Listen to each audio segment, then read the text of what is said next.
अस्सलाम वालेकुम नाज़रीन, आप यूट्यूब चैनल देख रहे हैं। मैं इमरान खान हूँ। इससे पहले कि मैं ख़बरों की तरफ जाऊँ, एक बड़ा अहम इशू है और उसके ऊपर मैं आईजी इस्लामाबाद को और मोहसिन नकवी को, इन दोनों को ये कह रहा हूँ कि इन हरकतों से बाज आ जाएं और इस लेवल तक मामले को ना जाने दें। हो सकता है इन दोनों के नॉलेज में हो सकता है कि इन दोनों के नॉलेज में इस तरीके से बात ना हो, लेकिन जो चीज़ मैं आपको बताने वाला हूँ, मुझे आज़ाद कश्मीर के लोगों ने रब्ते किए। एक इस्लामाबाद के जर्नलिस्ट हैं, उनसे भी मैंने कन्फर्म किया। एक और साहब हैं जो सिस्टम के अंदर काम करते हैं, उन्होंने भी कन्फर्म किया कि बड़े पैमाने पे आज़ाद कश्मीर के शहरियों को गिरफ्तार किया गया इस्लामाबाद से। जो लोग अभी तक गिरफ्तार किए गए या उठाए गए हैं, उनकी तादाद लगभग 566 बनती है। ये बड़ी तादाद है। F10 मरकज़ में जिस दिन सेनेटर मुश्ताक ने कॉल दी थी और बड़े पैमाने पे एहतजाज हुआ था, उसके बाद 566 अफराद को उठाया गया था, जिनमें बहुत सारे CIA के पास हैं, कुछ एजेंसियाँ उठाकर ले गई हैं, हमारे कुछ जर्नलिस्ट हैं, उनका भी पता नहीं चल रहा। तो 88 अफराद को दहशतगर्दी की अदालत में पेश किया गया और दहशतगर्दी की अदालत ने शनाख्त परेड के लिए उन्हें अगले 14 दिन के लिए जेल में भिजवा दिया। यानी अब वो 18 अगस्त को जाके उनकी तारीख आएगी। 14 अगस्त यानी यौम आज़ादी अब उनका जेल में ही रहेगा। ये है जनाब एक जलसा करने या एक एहतजाजी मुजाहरा करने की सज़ा इस मुल्क के खुदादाद के अंदर। लेकिन जो सबसे घटिया और भोंडी हरकत की है वो मैं आपको बताता हूँ। 17 खवातीन हैं, जिनमें से 10 को उठाया गया था F10 मरकज़ से, जहाँ पे वो एहतजाज कर रही थी।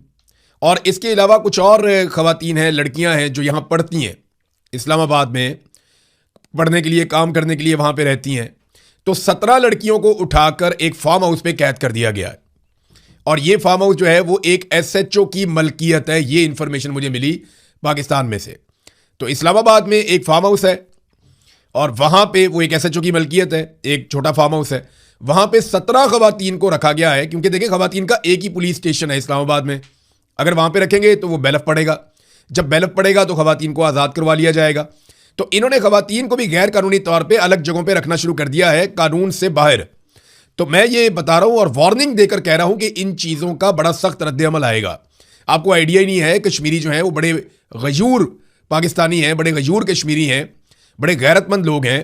बल्कि हर पाकिस्तानी गैरतमंद है, कोई भी इस बात को बर्दाश्त नहीं करता कि आप 17 खवातीन को उठाएं और उठाकर उनको प्राइवेट जगह पे जाके रख दें और उनको आप किसी अदालत में भी पेश ना करें।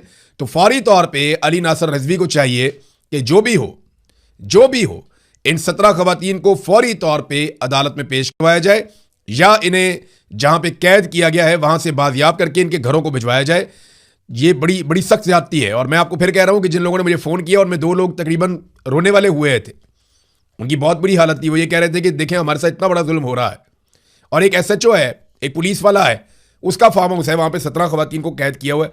बट अनफॉर्चुनेट है, फ़ौरन इसके ऊपर एक्शन होना चाहिए। नंबर 1, पेशावर में पाकिस्तान तहरीक इंसाफ जो है उसने जलसे की तैयारियाँ अपने आखिरी मराहिल में उनकी पहुँच गई हैं। और कल जलसा है, यानी 5 तारीख को वहाँ पर जलसा है। 5 तारीख को इमरान खान साहब को जेल में 3 साल मुकम्मल होने वाले। कल मैं आपको बताऊँगा कि इमरान खान ने कैसी जेल काटी और बाकी सब ने कैसी जेल काटी, कितना फ़र्क है इमरान खान की जेल में और बाकी लोगों की जेल में। बहरहाल जो वज़ीर आला खैबर पख्तूनख्वा है या पाकिस्तान तहरीक इंसाफ है, उन्होंने इसको सेमीफाइनल करार दिया। वो ये कहते हैं जलसा जो है ये सेमीफाइनल है, हम इसमें 10 लाख लोगों को इकट्ठा करेंगे और उसके बाद फिर हम फाइनल में जाएंगे, और इमरान खान साहब की रिहाई के बगैर हम वापस नहीं आएंगे। सुहेल आफरीदी ने बहुत बड़े बड़े दावे किए हैं, जुनैद अकबर ने बहुत बड़े बड़े दावे किए हैं, और अब उनकी बारी है कि वो अपने दावों को सच साबित करें। देखिए बैरिस्टर गौहर से आप कभी भी कोई उम्मीद ना रख सकते हैं, ना उन्हें अकाउंटेबल कर सकते हैं, क्योंकि उन्हें इमरान खान साहब ने पार्टी का चेयरमैन बनाया था इसलिए ताकि वो गिरफ्तार ही ना हो। इमरान खान साहब को पता था सारी पार्टी भी गिरफ्तार हो जाएगी, ये बंदा गिरफ्तार नहीं होगा, इसलिए इमरान खान साहब ने उन्हें पार्टी का चेयरमैन बना दिया। तो वो ये जानते थे। सलमान अकरम राजा साहब एक कानूनी आदमी है और उन्होंने सारी ज़िंदगी आइन, कानून और इन चीज़ों में गुजारी है। वो पॉलिटिकल जद्दोजहद के बारे में वो उस तरह से नहीं जानते, ना उनका वो तजर्बा है, ना वो इतने पुराने हैं। तो असल जो मलबा पड़ेगा वो पॉलिटिकल लोगों के ऊपर पड़ेगा, जो इस वक्त असम्बलियों में भी बैठे हुए हैं, सेनेट में भी बैठे हुए हैं, और जिनको इमरान खान साहब ने बड़े ओहदे दिए हुए हैं खैबर पख्तूनख्वा में, खासतौर पे जहाँ पे उनकी हुकूमत है। तो अब 10 लाख आदमी इकट्ठा होता है या नहीं होता कल के दिन में, ये पता चल जाता है। जिस तरह अलीमा खानम के लिए लोग निकले हैं, उससे देख के तो लगता है कि बहुत बड़ा एक इज्तिमा हो जाएगा और बहुत बड़ा एक जलसा हो जाएगा। लेकिन अगर वाकई जो वो करना चाह रहे हैं वो कर पाए और खैबर पख्तूनख्वा की आवाम को इकट्ठा कर पाए, तो फिर ये एस्टेब्लिशमेंट के लिए मुश्किलात में इजाफा ही होगा, कोई आसानी उनके लिए नहीं बनेगी। अलीमा खानम ने कुछ बयान दिए, मैं आपके सामने रखता हूँ, क्योंकि ये गई थी मियाँ वाली। उस हवाले से उन्होंने कहा जी हम बगैर इतला के मियाँ वाली पहुँचे थे, अगर इतला देते तो इस्तकबाल के लिए आने वालों को चश्मा बैराज से ही उठा लेते। जो कारकुन निकले उनको भी पुलिस ने उठा लिया। लाया अमल ये है कि लोग तैयार रहें, लोग बहुत गुस्से में हैं, जहां से गुजरते हैं लोग सड़कों पर निकल आते हैं। हमने 4 जगहों पर रुकना होता है, 14 जगहों पर हमें रुकना पड़ता है। ये जो तासुर दे रहे थे कि लोग नहीं निकलते, हमने देखा कि लोग निकलने के लिए तैयार हैं। कि सन 2000 से लेकर अब तक का एक डाटा मैं आपके सामने रखने वाला हूं। मिफ्ता इस्माइल साहब ने भी इस डाटा को शेयर किया है। ये सन 2000 में परवेज मुशर्रफ पाकिस्तान का स्याह और सफेद का मालिक था। आज 25 साल के बाद सूरत हाल क्या है वो देख लें आप। सन 2000 में हर पाकिस्तानी की जो फीकस आमदन थी, यानी एक पाकिस्तानी जितना पैसा पूरे साल में एवरेज कमाता था सन 2000 में, वो $2880 थी। उस वक्त भारत के अंदर जो है वो 2010 यानी पाकिस्तान से बहुत कम, बांग्लादेश के अंदर 1628 यानी उससे भी बहुत ज़्यादा कम, और ये पाकिस्तान के अंदर पाकिस्तानी जो है वो भारतीय शहरियों से और बांग्लादेशी शहरियों से ज़्यादा पैसा बनाते थे। 2880 पर मुकाबला 210 और 1620। और एक जो पाकिस्तानी है वो एक भारतीय से कितना ज़्यादा खुशहाल था सन 2000 में? 43% ज़्यादा। और बांग्लादेश से 77% ज़्यादा खुशहाल था हर पाकिस्तानी। और आज जो है वो पाकिस्तान की फीकस आमदन $6480 है। बांग्लादेश की जो पाकिस्तान से बहुत कम थी वो बढ़ के हो गई है $9180, और भारत की जो पाकिस्तान से कम थी वो बढ़कर हो गई है $12560। पहले पाकिस्तान की फीकस आमदन इनसे डबल हुआ करती थी और आज इनकी फीकस आमदन पाकिस्तान से डबल है। यानी पहले हर पाकिस्तानी ज्यादा पैसा बनाता था भारत और बांग्लादेश के मुकाबले में, और आज हर बांग्लादेश का शहरी या भारत का शहरी पाकिस्तानी शहरियों से ज्यादा पैसे बनाता है।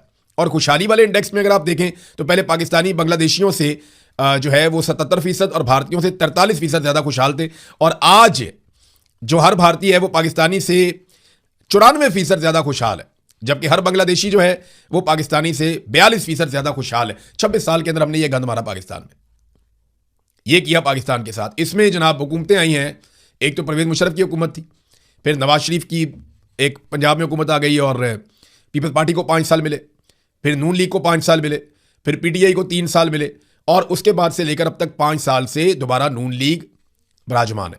यानी इसमें आप ये देख लें कि 8 साल आप मुशर्रफ के डाल लें और 10 साल आप नून लीग के डाल लें और लगभग 10 साल ही आप पीपल्स पार्टी के डाल लें, क्योंकि इन्होंने मिलकर इक़्तिदार के मजे लिए हैं, और 3 साल आप पीटीआई के डाल।